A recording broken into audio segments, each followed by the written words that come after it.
I'm Rachel Horgan. Join me each episode as I sit down with a guest co-host covering the latest business stories in the Seattle area. We'll read the news so you don't have to. This is The Weekly.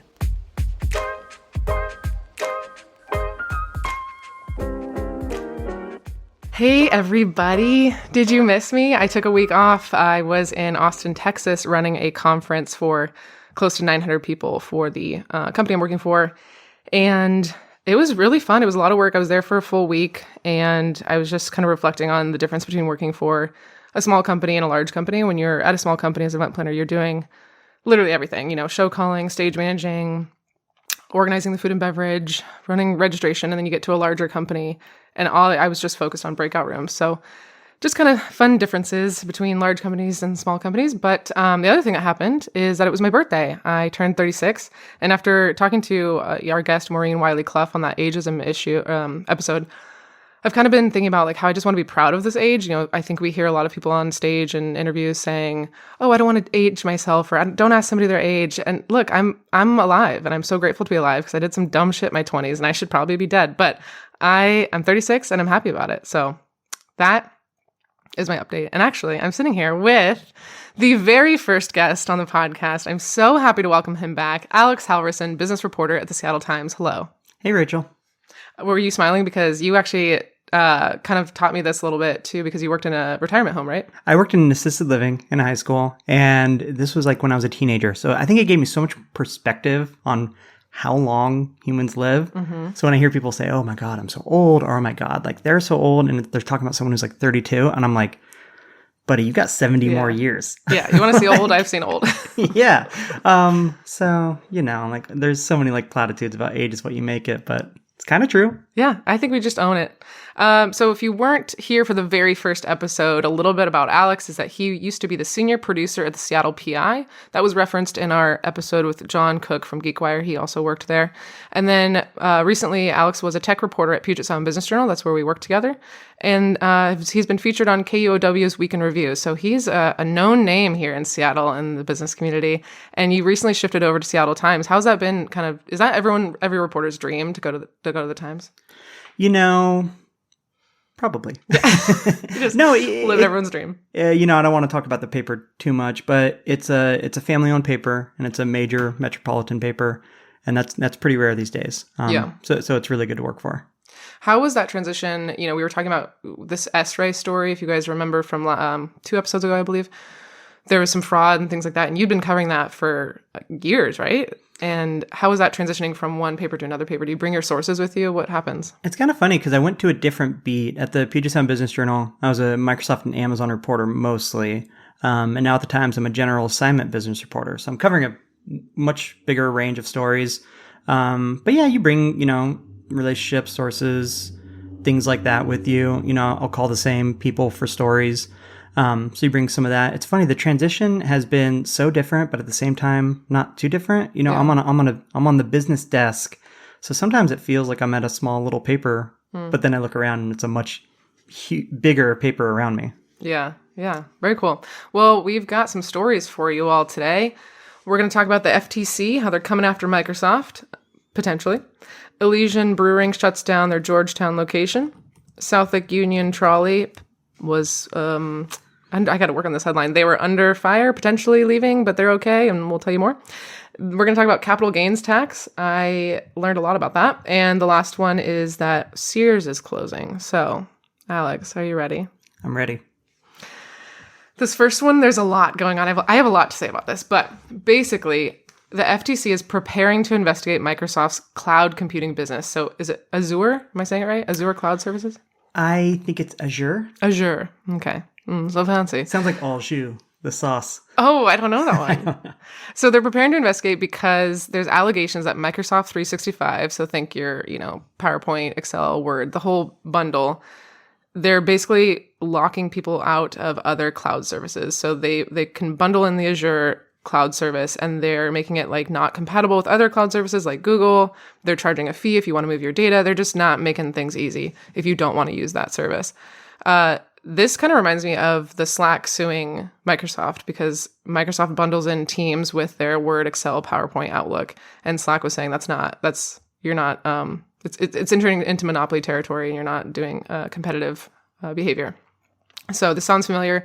This isn't the first run-in with the FTC. I guess they tried to block a $70 billion deal to acquire video game company Activision Blizzard, but the judge dismissed it. So there's a lot going on here. I think we can talk about the FTC. We can talk about monopolies. We can talk about the innovation. Where do you want to start? It's really interesting with Microsoft because one of the last big antitrust cases was against Microsoft in the 90s with their Windows software. And that set a lot of precedent, for how we interpret the Antitrust Act. This one is especially interesting. I talked to this professor at UW just about, what sort of thing the FTC is going after Microsoft for. Is it a strict antitrust case? Is it uncompetitive practices? Because we don't know yet. We just know that the FTC is looking to file something against them. He brought up a couple things. The one main thing the FTC might be arguing is Microsoft is a monopolist in the cloud computing business. That doesn't hold a lot of weight because the threshold for that, you'd have to have a lot of market share. He said anywhere from like 60 to 70%. Okay. Microsoft isn't even the biggest cloud computing business. Amazon Web Services is. So that's not really an argument there. And that's sort of Section 2 of the Sherman Act. The other thing they might be going after them for could be part of Section 5, which is engaging in conduct that's anti-competitive. Price gouging kind of goes under that. Not letting your customers go to other services, bundling them into things. That's where these sort of file under. And for a long time, the FTC wasn't too rigorous about going after that Section 5. It's really broad language. Even the Obama administration didn't take up many cases against that. Now, under Lina Khan, they've been much more apt to go after that. They have a really broad interpretation of Section 5, and they can kind of say, hey, that's anti-competitive. We're going after that. So that's where kind of he thinks this could fall under. But again, we don't know until they actually file something. Yeah, I thought that was interesting, understanding kind of the two different aspects of the FTC's mindset of whether you're becoming a monopoly or you're just anti-competitive. I ended up watching the 60 Minutes on Lina Khan. First of all, what a badass. She's 35 years old, and she was appointed by Biden. I liked so she is getting a little bit more strict on some of these companies. It sounds like back in the Reagan days, they were saying, hey, let's let things happen how they may. Let's let the corporations do what they want. Let's not have a lot of government intervention. And then, like you said, presidents kind of kept along with that up until Obama. And then now here Biden is saying, actually, we've tried this for 40 years. Let's maybe try cracking down a little bit. And I don't disagree. I think some of the other things that are coming out from Lina Khan's time is abolishing the non-compete clause in a lot of people's employee contracts. They're going after making it easier to cancel online subscriptions because they make it really difficult. Of course, the whole Ticketmaster thing, that's something that she's looking into. And then the Kroger-Albertsons merger they're trying to stop. So personally, I don't know. Look, I want natural competition. I want corporations to be successful. But I think if we're talking about like sports, you still need a referee. You still need to make sure there's 11 players on each side of the field. So I think that there is a need for the FTC to come in, especially with some of these big mergers. Yeah, it's so interesting. And it's all up to how that sort of FTC interprets, these sections of the Sherman Act, the antitrust laws. Under Lina Khan, they've, come out and say, under this Section 5, we think there's a lot of wiggle room, these things violate the spirit of antitrust laws. Now, in an FTC years ago, maybe under Bush, even under Obama, under Clinton, that FTC isn't going after that sort of more vaguer language. They're going after, this is clearly a monopoly, and when we're going after it. Okay, so I have to put this in here. I don't know if I mentioned this on the podcast, but for Halloween, I dressed up as the Monopoly Man. Do you know his name, by the way? I had to look it up. I do know he doesn't have a monocle. Okay, that's what I was going to say. Yes, okay, so his name is Rich Uncle Pennybags, which I didn't remember. And he does not have a monocle. So when I was looking at what to wear and what to get dressed up as, and I found out that it's what's called a Mandela effect. Have you heard of that? Yeah. So basically, Mandela effect is when we all collectively have the wrong memory of something. And this started because everybody thought that Nelson Mandela died in prison in the 80s, but really he didn't. And he became president and was lived into 90s and beyond. And so it's become this like Mandela effect, which is crazy. So then I did more spiraling because this just became my like hyperfixation a while back. In 1903, an American anti-monopolist woman named Lizzie Magie is the one that created the game. And she created it. It was called the Landlord's Game. And she made it to show the negative impacts of monopolies, like why monopolies are so bad. Because if you play the game, you know that like one person ends up owning everything, and then there's one person that maybe holds on because they've got the railroads, and then everybody else is like, it's better to be in jail. I can't afford to be out here. And you just end up just taking more and more money from your friends just because they land on your spot. Yes, it's crazy. So I just thought that was funny, is that she creates this game to be like, monopolies are bad, and here we are being like, I must win this game. So those are my thoughts on monopolies. What else to say about this? Anything else you want to comment on? Obviously, it's going to be a little more interesting, under a Trump administration, whether Lena Khan leaves or, is dismissed. The interesting thing with Lena Khan is she's popular among a certain strand of conservatives. J.D. Vance has made public comments about how he likes some of her policies. Matt Gaetz has made those comments. So if Trump keeps Lena Khan in, that's going to really decide a lot of the votes, within the FTC on how they pursue cases. And that could make things like this Microsoft case, the Amazon case they're pursuing right now, all the cases that they're actively in, keep going under a Trump administration, which could be pretty interesting. Yeah, I feel like the only people against it are big tech, because they want to acquire a bunch of different companies. Big tech, or, as this UW professor told me, some of the more traditional antitrust, people who deal in antitrust, who view kind of Section 5 as a little more of a radical interpretation of the Antitrust Act.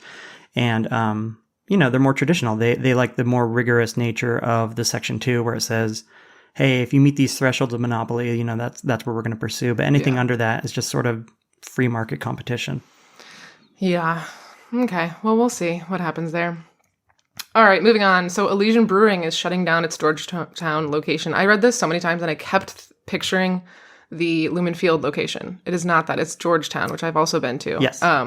And Elysian is the second largest brewery in Washington. It's owned by Anheuser-Busch. I forgot about that. So the tap room has already closed, and the brewing facility, which is connected to it, is going to be closing December 31st.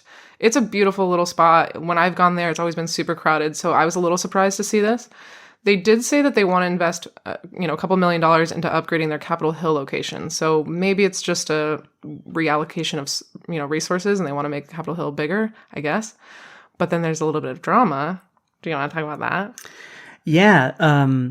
So we reported this. Puget Sound Business Journal reported this. There was a year-long effort, among Elysian employees to unionize with the local Teamsters.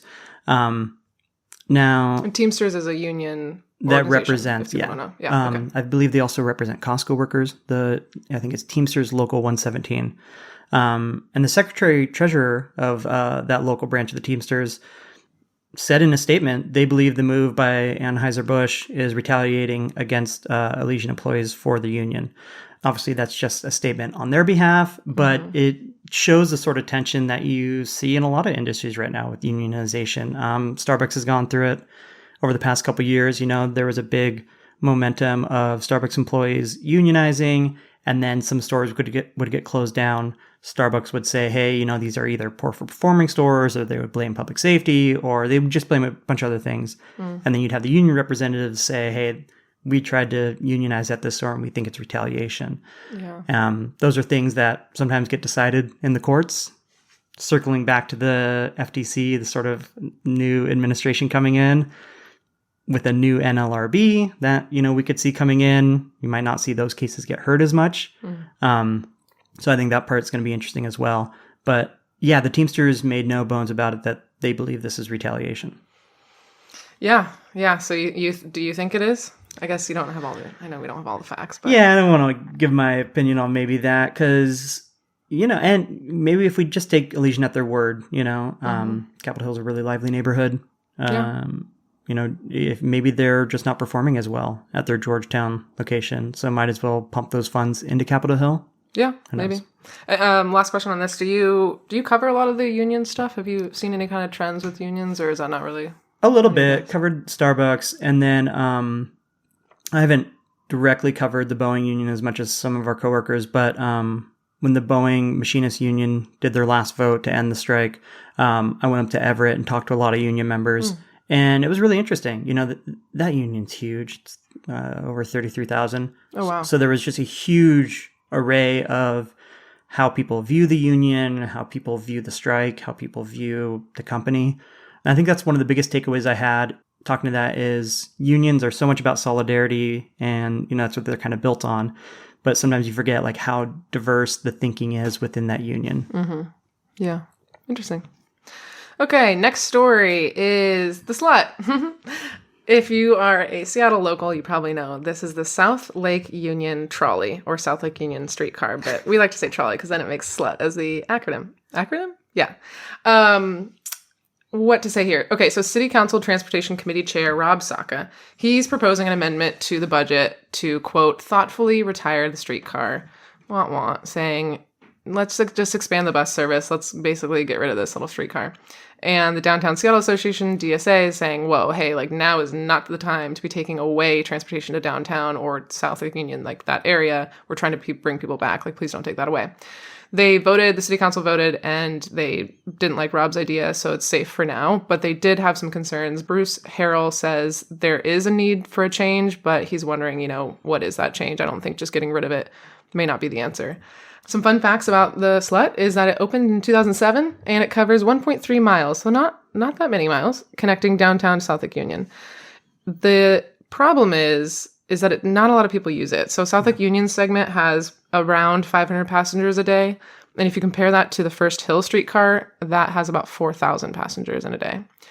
Now, Alex, if I was in this room, let me just tell you, if they're like, what should we do? I'd say, yeah, people aren't riding it, but it's so cute. Let's keep it. It's so cute. And, maybe I'm part of the problem because sometimes when I get off the light rail and I walk to work, I walk by the streetcar. I don't actually hop on it. I enjoy my walk to work. Yeah. But I like it. I like when it comes in. I like when it dings. But there is the matter of daily boardings, We reported that even just last year, there was 660 average daily boardings.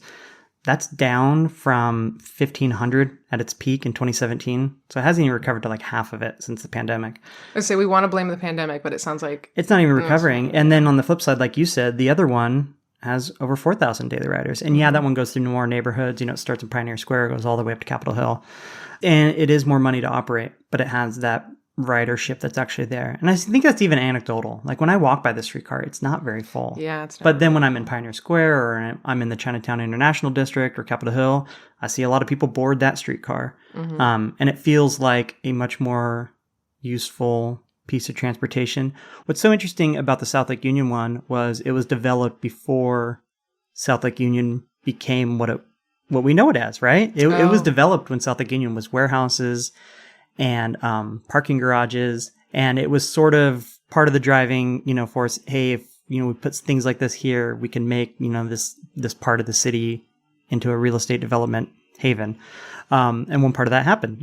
Tech came in and we built it up, and there's way more people living there now, which you think would mean more people taking the streetcar, but it just hasn't translated. It's always like the little train that could. I don't know. I do like the idea, and it sounds like, if they're looking at this one, who knows the fate of the one they want to do, the culture connector, the one that connects the South Lake Union streetcar to Pioneer Square. They want to build like a new streetcar. And Bruce Harrell has championed that. I think he's walked back a little bit on the feasibility of that. Like, that's one I'd be looking forward to. Especially I used to work in downtown. I'd have to go up and cover Amazon. Like, it would have been so nice to just hop on that if I was in a pinch. Yeah, because the 1.3 doesn't go very far. No, it really doesn't. And even when you walk it, it's a pleasant walk. There's not a lot of hills because it's, the Denny regrade. The other thing I was mentioning to you, I think earlier, is that we did an episode about how the light rail is coming, and they have a South Lake Union location picked out, and there's going to be a lot of traffic for the next 8 years while they build that. And so my initial thought was, why take away the streetcar when it's going to be a lot of traffic? People are going to want to take alternate methods. And then you crushed my dreams by saying... Yeah, the Seattle Times reported that once that construction's underway, which will be at least 8 years, the streetcar is not running. So even if council member Rob Saka doesn't get his wish in the end, it's still going to shut down for a while. Yeah, it's still going to be shut down. Yeah, so it's time is limited either way. Yeah. Okay. Well, everyone go take a little ride on the streetcar, on the SLUT. All right. Our next story is about capital gains tax. So I feel like this is something I've heard a lot about. I started looking into it because it was on the voters ballot this year and tried to understand it a bit more. So it was on the ballot and voters voted to keep this tax, and it was originally put in place in 2021. It collects profit when people are buying and selling? Selling. Selling. Just selling assets that's more than $250,000 with inflation, 262 for being specific. But that's not real estate. So this is not about when you sell your house at all. This is about you have a bunch of stocks and you're taking it out over the price of 250,000. Then the additional amount, so let's say you take whatever, 300, that's just the 50,000 that's taxed, not the whole thing. This tax goes to primarily help education here in Seattle. And it doesn't affect that many people. So really, there were, in the past 2 years, 3,000 payments were made. And you have to think about Washington has 8 million residents. So it's not that many people that are doing this. What did you vote? No, I'm just kidding. What are your thoughts on this? I know we're going to talk about Seattle in a minute, but the Washington part first. No, it's been really interesting to cover. I covered a little bit when it was getting challenged in the courts when the law first went into effect. Basically, what the biggest argument against the courts was that the legislature had effectively backdoored an income tax, which is against Washington's constitution. That's why we don't have an income tax. Because they're saying stock options are part of compensation, right? Any tech employees can have their salary and not just a small part of compensation. I mean, Amazon, Microsoft, the other startups, Meta, Google, anyone who's come in, they rely on a lot of your compensation sometimes to be stock options, which you can then sell, and then those are capital gains. So that was the biggest argument, but it was struck down ultimately by the Washington State Supreme Court. And then it went to the U.S. Supreme Court, and they declined to hear it. Oh. And that was in January. And that effectively ended the challenge in courts. I mean, once the U.S. Supreme Court won't hear it, they were out of luck. So and then went through the initiative process. And the initiative was to repeal the law. And Washington voters overwhelmingly voted to keep it. No, we don't feel bad for you super rich people. You can help us with our elementary school. Yeah, and I was curious, why it did. And I talked to a few voters. One person told me that a big reason they voted to keep it was that it was going toward education. So I think a big part of it was the state being able to actually say, this is where the money's going to, rather than a blanket tax and you don't know where it's going to. Because people value transparency, especially when it comes to money. Well, and they're also like, we already are paying you taxes. Like, sorry, you didn't budget correctly. That's not our problem. Like, I could see that. Yeah, and when you have this feeling of, what are we giving money toward? Like, if I'm not seeing progress, whereas if they tell you, and then they tell you what happens if that money goes away, which we reported as well, I think that has an impact on voters. Yeah. And frankly, just how few people experienced it. I mean, I don't know anybody who had to pay the tax, and if I do, they haven't told me. But out of however many voters Washington has, only 3,000 of those had to pay the tax. So it's just one of those 2 years. Those things that it doesn't affect a lot of people.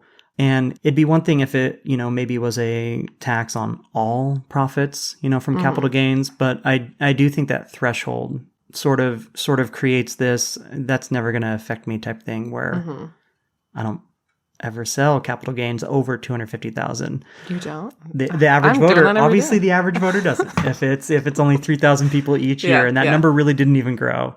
One of the interesting things about the tax, though, is while there was similar amounts of filers each year, the number collected actually went down. I saw that. So it was like close to 900 million last year, and this year it's like 300, and I wrote this down, 350 million-ish. Yeah. So less people, or the same amount of people, if you go by filers, were selling fewer capital gains. Oh, interesting. So that'll be interesting to see how that trend goes on now that the law is still in effect. But it was a really interesting thing to cover because of how many challenges it went through, and it's still standing. Yeah. So Seattle, we're talking about Washington State, right? Yeah. That's the Washington State one. Now, Seattle comes in and says, ooh, that's a good idea. We want to do that too. And so they recently proposed, this is an article that recently came out of in Seattle Times, an additional 2% more on the same kind of thing, the exact same rules. The selling of an asset over $250,000, adjusted for inflation, $262,000. And a percentage of that profit is going to go to different initiatives. I think it was like affordable housing and some other stuff. And that didn't get approved, or do you remember, that's still being discussed? Oh no, was that the 4-4? So there's still a chance it could establish it, but it doesn't look like it's going to as of right now. The council vote was split 4-4. That's right. Yeah. Okay. And then Tanya Wu abstained from the vote, mentioning that her husband is a stock trader, that it was a conflict of interest. But Tanya Wu is getting replaced by a Lexus Mercedes Rink. So if it's proposed again or it it gets brought up to the vote, obviously which way she vote, if the voting were to go the same, she would be the deciding vote. Yeah. Interesting. All right. Anything else you want to say about this capital gains? I think so, no. Okay. Great. Our last story. Okay, this is the benefits of having my guest work at a newspaper, because I sent you the 4 articles and I said if there's a fifth one, like, I'm pretty open.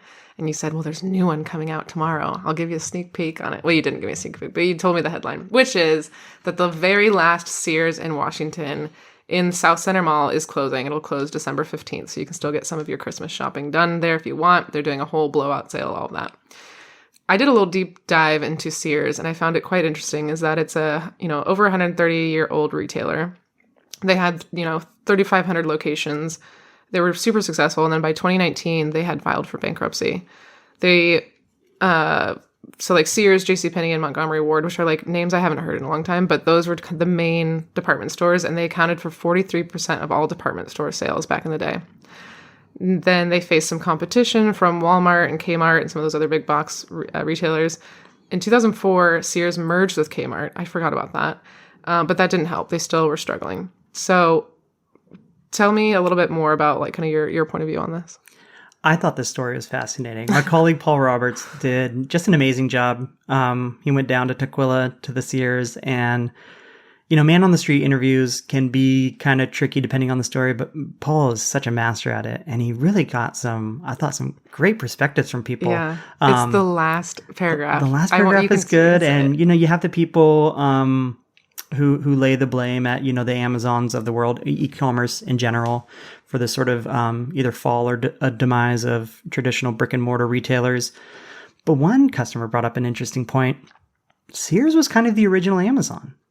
Sears started as a mail order catalog. Specifically, it was a mail order watch business by Richard Sears and Alva Roebuck in the 1880s. So it was a mail order watch business, and then obviously expanded. Yeah. And then their catalog was super popular. The rise of more efficient delivery and parcel services.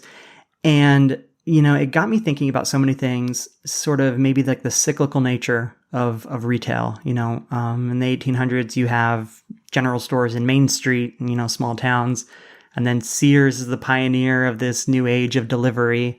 And then as customers, in the 20th century, people decide, hey, I'm going to move into more urban areas, and people live closer together and they live closer to stores, and then the rise of the suburbs, and Sears chases customers into those places by building big department stores and anchoring malls and having downtown stores. And then you have the rise of the internet, and Amazon's the pioneer on that. And it's mail-in watches. Yeah, and I'm sure a lot of things, contribute to the downfall of brick and mortar retailers, but we place a lot at the feet of Amazon. Just how much their market share has increased as other traditional retailers have fallen. And, it got me thinking, like, what's going to come next? What's going to... Yeah, I mean, look, I want the stores back because I want to freaking try on my jeans. And I want to try on my shoes. I don't want to order it online, try it on, and then drive somewhere and return it. Or I don't know. I know it's easy. I get that. But I want to go in person. Yeah, and I hope it comes back. A big reason these retailers online rose was the convenience thing. You're going to get your package here. You can return it however you want. It's going to be free. Those places have gotten so big now, and they're dealing with so many people that they've kind of tightened up some of those convenience factors, right? Mm-hmm. Amazon's getting a little stricter about returns. REI is getting stricter about returns. Other retailers are. And so I just wonder if in a few generations, you see this new generation saying, I want to shop in person. And we find... It'll be novel for them because they probably didn't do the big box stores. Or people, start moving back into cities more. They become affordable. Or, there's a reurbanization of America, or... I don't know. It was just so fascinating. Or Target becomes a monopoly. Sorry, call back. Who knows? What's gonna kill Amazon if anything can? Well, it's just Amazon for online and just Target for in person, and we only have 2 companies. Yeah, and I don't know. It was fascinating, and it made me think so much about, like I said, the cyclical nature of retail. I think about it all the time with Amazon. I remember one time I saw this Instagram post where someone was opining about Barnes and Noble and blaming Amazon for killing their Barnes & Noble and telling people to shop at Barnes & Noble and stuff. And I was like, I remember when Barnes & Noble was killing the local bookstore. Oh my God, yes. It's just funny to kind of see that nature of it. You've got mail. Yeah, but I do love this quote in the story. Everyone blames Amazon for closing all these brick and mortar stores. The customer glances around the half-empty showroom. But these guys, they were the original Amazon. Mm-hmm. So I thought that was interesting, and it was poetic. A great bit of irony and a really unique case with Sears as opposed to other retailers like Kmart or JCPenney or Macy's or Nordstrom or whatever, where they were just traditional department stores or box stores. And what would history have looked like if Sears had beaten everybody to e-commerce or whatever? Yeah, I know. I love it. I could geek out on this for a while. Okay, Alex, so typically at the end I ask for advice, but you and I often will text about our obsession with news and journalism movies. So I want to hear your favorites and what people should watch if they're into news and journalism. So my favorite journalism movie is kind of an odd pick. Everyone picks Spotlight or All the President's Men or whatever. My favorite is a movie called The Paper. The Paper. What year? Maybe early 90s. Okay. It stars Michael Keaton, Marissa Tomei, Robert Duvall. And it's a little more surreal than a Spotlight. It's a little zanier, but it's one day at a major metropolitan newspaper in New York City. It's going through all the classic newspaper struggles. There's looming layoffs, there's a budget crisis, there's all these things. But they have to put out the paper and they're chasing the story and they have to be accurate. And it's just a daily story. It's not some big investigation. And it just captures, I think, some of the day-to-day, scenes you see in a newsroom. And it's so good at capturing sort of the solipsism, this sort of self-centeredness that sometimes creeps into journalists that we all have, because it's a career where, you got to go cover breaking news. You got to drop an appointment. You got to blow off a friend or, I don't know. It's a really fun movie, and it's a good one if you're watching All the President's Men or Spotlight or The Post and you're thinking, these guys take themselves a little too seriously. It's a great one. I know you mentioned some of my favorites. I love the show Newsroom on HBO. I've watched those. It's written by Aaron Sorkin, who wrote West Wing. Mm-hmm. He is just such an incredible writer. I love Newsroom. And then I watched The Post on the plane and Spotlight last night. I like to really get prepared for my guest. No, they're good. And then they're good. And to even double down on the cynicism, Shattered Glass is a great one. Oh, I don't know that one. It's about Stephen Glass. He was an associate editor at the New Republic magazine in the late 90s, and he fabricated dozens and dozens of stories. And the movie is about his editor finding out he fabricated all these stories. Oh, no. And we don't need more fake news, Alex. I think it's just such a good movie about how that sort of stuff can happen and the biases, we have in a newsroom or the things we're willing to look past because someone either looks or acts the part. And I don't know. It's a good one. Okay. Well, thank you for sitting down with me. I think this is, I want to say, my 38th episode. And so it's kind of fun to jump back in from episode 1. Have you listened back to the first one? No.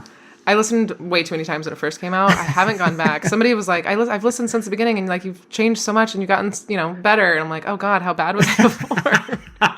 So I should probably go back and listen at some point, maybe for my 1 year. All right. Well, I guess that's it. Thanks, Rachel. Thank you. Talk to you later. This has been The Weekly, with production assistance from Nick Patry. If you liked what you heard, rate us and write a review on Apple Podcast or Spotify. We love listener feedback, so if you have any story suggestions, comments, or complaints, email us at info@theweeklyseattle.com. Make sure to check back next Sunday for the latest local business news. We'll see you next time.